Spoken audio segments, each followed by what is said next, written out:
They told you the serpent was evil, a deceiver, a destroyer, a symbol of sin, forever crawling in the dust.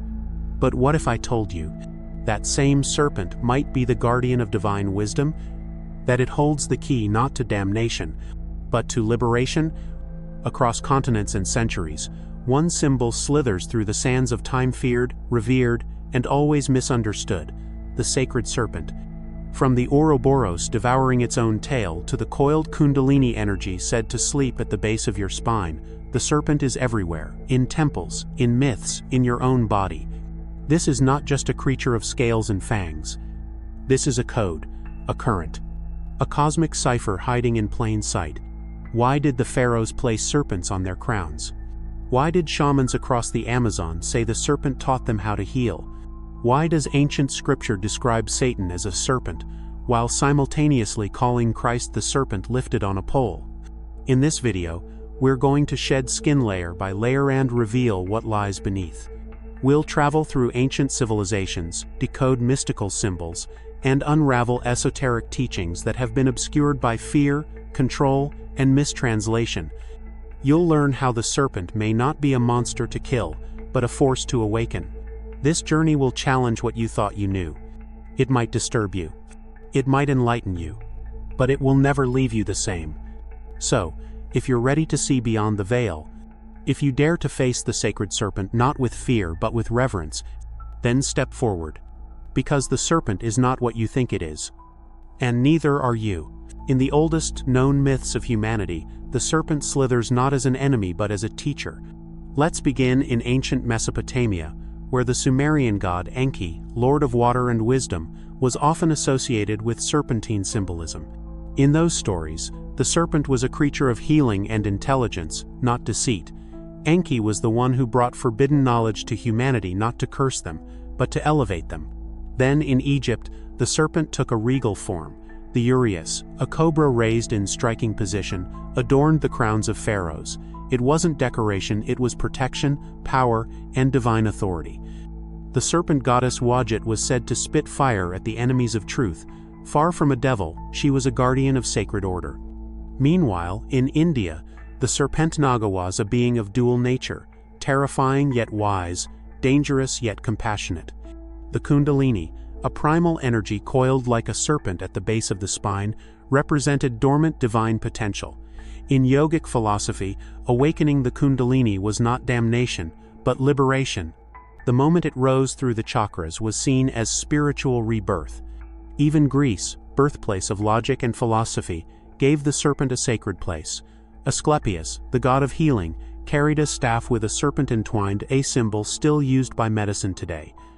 The Greeks knew what modern science has forgotten. The serpent is the keeper of transformation, both biological and spiritual. And yet, somewhere along the line, the story changed. The serpent went from sacred to satanic, from guardian of knowledge to tempter of sin. Why? The answer may lie not in the serpent itself, but in what it represents. The serpent doesn't conform, it sheds its skin, it transforms, it awakens. And systems built on obedience and fear cannot survive transformation. The serpent became dangerous not because it lied, but because it revealed truths that threatened the old order. In Gnostic texts, long hidden from canonical teachings, the serpent in Eden wasn't the villain but the liberator. It was the being who offered humanity the fruit of gnosis, of knowing, of consciousness. The price? Awareness of duality, pain, growth. In short, evolution. The philosopher Heraclitus once said, "The path up and the path down are one and the same." The serpent embodies this paradox. It moves between the underworld and the heavens, between life and death, between ignorance and enlightenment. No wonder it unsettles us. It forces us to face our shadows and rise beyond them. So ask yourself, what is it about the serpent that makes it so enduring, so powerful that every culture wrestles with its meaning? Perhaps because deep down, we are the serpent.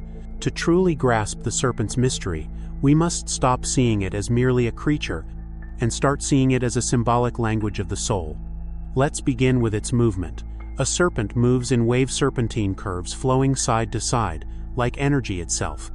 This undulating motion mirrors the sine wave, the fundamental vibration found in sound, light, and all frequencies of reality. In this way, the serpent is vibration. It is life force in motion. This is why, in yogic systems, the Kundalini described as a coiled serpent is said to rest at the base of the spine, not asleep, not dead, but dormant, waiting. When awakened through breath, meditation, or spiritual practice, this serpent rises, not literally, but energetically spiraling upward through the chakras, the energy centers of the body. At each level, it burns through illusion, fear, trauma until it reaches the crown, the seat of divine consciousness. This isn't mythology. It's an inner map, a metaphysical blueprint of transformation. The coiling of the serpent echoes the double helix of DNA life encoded in a spiral. Our biological essence is serpentine. And the moment we begin to consciously engage with that code, whether through ritual, breath, sound, or symbol, we activate the potential to rewrite it. The ouroboros, the serpent devouring its own tail, is a powerful key. On the surface, it appears self-destructive. But look deeper, it is regeneration. It is the endless cycle of death and rebirth. It is ego surrendering to soul, the finite dissolving into the infinite. In alchemy, the serpent plays a central role. The green lion, the winged serpent, the dragonol are forms of the same force, the raw, primal energy of transformation. To the uninitiated, this energy looks chaotic, even evil. But to the alchemist, it is the materia prima, the sacred fire needed to transmute base metal into gold, or the base self into the divine human. Why do you think every great spiritual figure from Moses to Krishna to Quetzalcoatl encountered or embodied serpentine energy? Moses held a bronze serpent aloft on a staff to heal the sick. Jesus later said, "Just as Moses lifted up the serpent, so must the Son of Man be lifted up." Quetzalcoatl, the feathered serpent of the Aztecs, was both sky and earth, God and manunity of opposites. This is the deeper meaning. The serpent bridges realms. It links lower and higher, flesh and spirit, instinct and awareness. It is not evil, it is integration. But here's the secret most forget: the serpent must be awakened consciously. If denied, it coils in shadow. If feared, it bites. If repressed, it becomes the very demon we were warned about.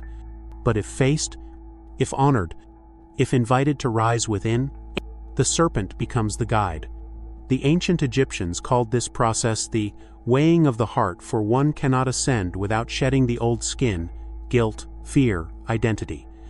The serpent teaches us how to die before dying, how to shed illusion before life does it for us. So the next time you see a serpent in myth, in scripture, in dream, don't recoil. Listen. It may not be hissing. It may be whispering your next initiation. Let us now descend deeper, into the underbelly of the myth, into the place where fear and reverence entwine. You see, the serpent is not just a symbol of power, it is a symbol of choice. In the Garden of Eden, the serpent did not lie, it offered knowledge. It whispered the truth, "You shall not surely die." And what happened when Eve listened? Consciousness was born, the human mind expanded, the veil lifted. But this gift came with a cost: duality. To know is to separate, to name, to divide. And yet, in this very rupture, was the spark of awakening. Now think, why would such a creature be vilified for giving gnosis true knowing? Because knowledge liberates, and liberation disrupts. Here lies the paradox. The serpent is both guardian and gatekeeper. It does not open the door for everyone, it tests you first. That's why, in esoteric mystery schools, the serpent often appears as the threshold challenge. In Egyptian initiations, the Apep serpent coils in the underworld, seeking to devour the sun god Ra, but Ra defeats it not by killing it, but by passing through it. He emerges renewed, reborn. This is the serpent's true role, not to destroy the light, but to forge it. And yet, cultures that misunderstood this force, especially those seeking to control consciousness, began to equate the serpent with chaos, deception, and evil. But remember, darkness is not the enemy of light. It is the womb of it. In Christianity, the serpent became Satan. In Gnosticism, it remained Sophia's agent of wisdom. In shamanism, it is the ally, the teacher, the DNA of the earth. In Taoism, the serpent is yin energy, receptive, mysterious, coiled potential. Truth shifts depending on where you stand. Now consider this. In our modern world, the serpent lives on, but in disguise. We say someone is cold-blooded. We use terms like snake oil, serpent tongue, or venomous lies. Even in psychology, Carl Jung warned, that which we do not bring to consciousness appears in our life as fate. And what lives in the unconscious more than the serpent archetype? Repression is the new Eden, and the serpent is still offering the apple now dressed in symbols, synchronicities, dreams. In psychedelic therapy and deep meditative states, countless seekers have reported visions of serpents coiling up the spine, fractal snakes with glowing eyes, DNA ladders of light twisting in and out of dimensions. Is this mere hallucination or remembrance? The mystery deepens. When the brain's pineal gland, the so-called third eye, is stimulated, either through breath, sound, or substances like DMT, serpentine imagery is common. Why? Because the serpent is not just myth, it is encoded in us. Every transformation begins with a crisis, a breaking, a shedding. When you feel your identity cracking, your beliefs unraveling, your path falling apart, that's the serpent at work. You are not dying. You are shedding. And here's what they never taught you. The serpent doesn't descend to punish. It descends to awaken. Not all dragons hoard treasure. Some guard it waiting for the worthy to claim it. So when life coils tightly around you, constricting, challenging, forcing you to release the old, don't resist. Shed. Rise. The sacred serpent is not here to be feared. It is here to initiate you. So now we ask, how do we work with this energy?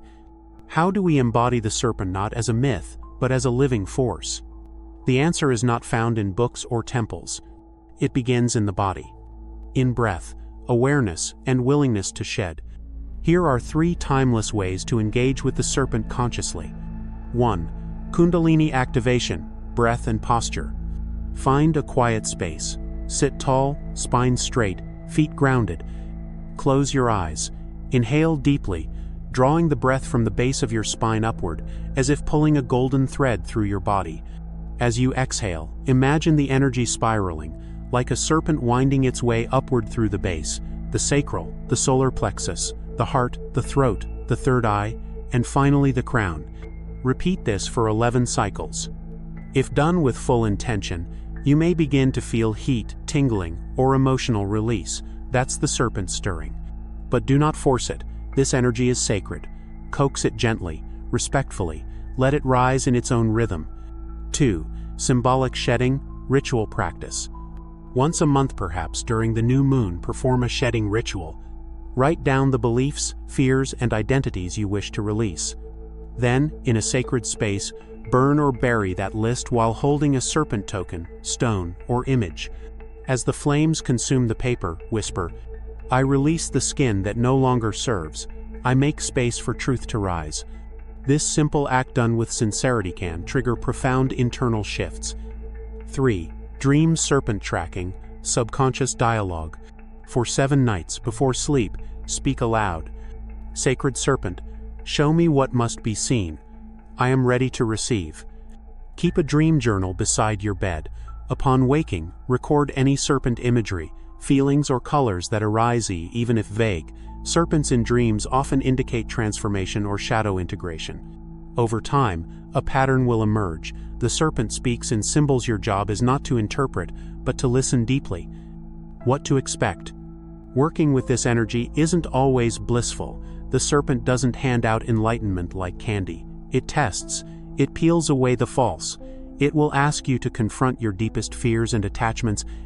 You may experience heightened emotions, physical detox symptoms, vivid dreams or visions, sudden life shifts or intuitive clarity. These are not setbacks, they are signs of activation. But do this with care. Ground yourself, drink water, walk barefoot, speak with trusted guides. Anchor what you awaken. A word of warning. Many rush to awaken the serpent for power or curiosity. That's like summoning a storm for fun. Respect the current. It's not just in you, it is you. Mishandled, it can overwhelm the unprepared, but guided with humility, it becomes the fire that forges soul into spirit. Every moment you resist growth, the serpent coils tighter. But every time you choose truth over comfort, you shed. You rise. You remember. The sacred serpent is not a god, nor a devil. It is the spiral of becoming. And your life? The skin it longs to shed. We began this journey with a warning that the serpent is not what you think it is. Now you know it was never just about the snake. It was about transformation, about the ancient current pulsing beneath your skin, about the wisdom coiled within your spine, your soul, your silence. The serpent appears when you're ready, not when you're comfortable, but when you're on the edge of breakdown, of breakthrough, of becoming. Across time and tradition, it has worn many masks: guardian, healer, trickster, destroyer. But those are reflections of you, your fears, your desires, your evolution. So when the serpent returns, whether in dream, symbol, or sensation, don't turn away. Sit with it. Speak with it. Let it show you what you are ready to unlearn, and who you are destined to become. The sacred serpent is not some ancient relic. It is the living memory of your divinity, encoded in flesh and spirit. Not above you, not beneath you, within you. And when it rises, not as an invader, but as a guide, you don't become something else. You become what you always were but had forgotten. The world has feared the serpent because the serpent awakens truth. And truth cannot be tamed. If this message stirred something ancient in you, share it with someone who's ready to shed. Comment below, what does the serpent mean to you? And if you're on this path of inner alchemy, subscribe and join us, because more hidden wisdom is waiting to be remembered. Until next time, stay awake, stay sacred, and shed with grace.